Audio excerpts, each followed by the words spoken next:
Welcome to The Explainer. We all kind of have an idea of what makes a great teacher, right? But what does the job actually look like, day in and day out? Today, we're digging into the huge gap between the aspirational vision for modern education and the daily reality teachers are facing on the front lines. And we're hearing it straight from them. And really, this one quote from a teacher just says it all. This job is already great, even though it's impossible. Wow.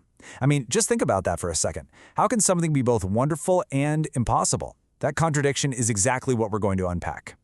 So first up, let's look at the ideal. What does a top-tier, distinguished teacher actually do according to the official frameworks? The rubrics that are supposed to set the bar for excellence in the profession. As you look at this, you start to see a theme, right? It's all about the students taking the lead. The ideal teacher isn't just standing up there lecturing. Nope. They're more like a facilitator, a guide. They're creating an environment where the students are the ones who modify their own assignments, who start their own collaborations, who even suggest changes to the course materials. It's all about empowering student-led learning. So the bottom line is, the bar for what we call teaching excellence is set, well, it's incredibly high. This goes way beyond just classroom management. The vision is for a teacher who is an expert at cultivating curiosity, critical thinking, and this really deep student-driven learning. Okay, so that's the dream teacher, but what about the dream student? This whole style of teaching is designed to build a very specific set of what people call 21st century skills. Let's take a look at what that actually means. You can see there's a pretty clear progression here, kind of like a ladder. If you just take innovation, for example, the goal is to move a student all the way from, not really trying, to using what they know, and then ultimately to becoming a consistent innovator who can create new and valuable ideas all on their own. And it's not just about inventing stuff. I mean, look at this list. The goal is to produce students who are adaptable, collaborative, self-directed, lifelong learners, people who can solve new problems and manage their own projects. This is the end product of all that distinguished teaching we just talked about. All right, so that's the vision. That's the dream. Sounds pretty good, right?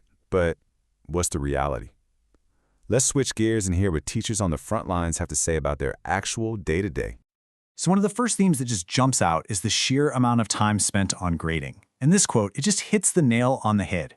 A teacher feeling like they're putting more effort into the feedback than the student put into the work in the first place. You can just feel the frustration there. It feels like a one-way street.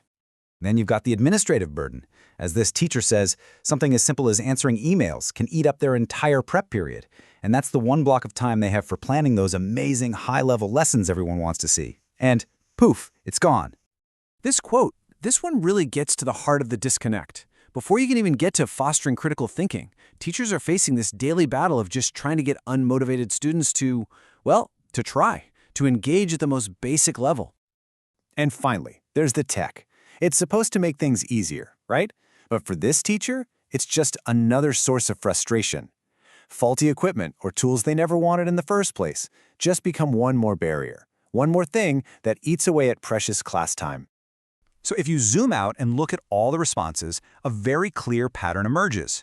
A huge chunk of a teacher's time gets eaten up by these four areas. And we're not talking about minor distractions. These are major, time-consuming roadblocks that stand directly in the way of that ideal instruction we saw in the frameworks. So what happens when we put these two worlds side by side, the ideal versus the reality? The disconnect is, well, it's pretty staggering.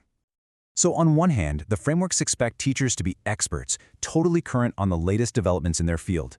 But on the other hand, teachers are telling us they're exhausted, and they don't have the time or the real training to even keep up with the tech they're required to use, let alone be pedagogical innovators. The vision is for students to become these self-motivated, lifelong learners. But the reality for teachers? Spending a huge amount of energy every single day on the most basic level of engagement, just getting students to take out their stuff and start the assignment. The gap between those two is enormous. So the ideal teacher's communication is supposed to be this rich, nuanced dialogue that sparks critical thinking. The reality? A huge portion of their communication time is spent on administrative stuff, like managing parent emails, so much so that some are even using AI to help moderate the tone. That tells you a lot right there. It's pretty clear there's a massive disconnect between the expectations and the day-to-day reality, which brings us to the obvious question. How can we possibly bridge this gap? And maybe this question gets to the absolute heart of it. If the official frameworks define what teachers do, but the survey responses reveal what is being done to them, what are we missing?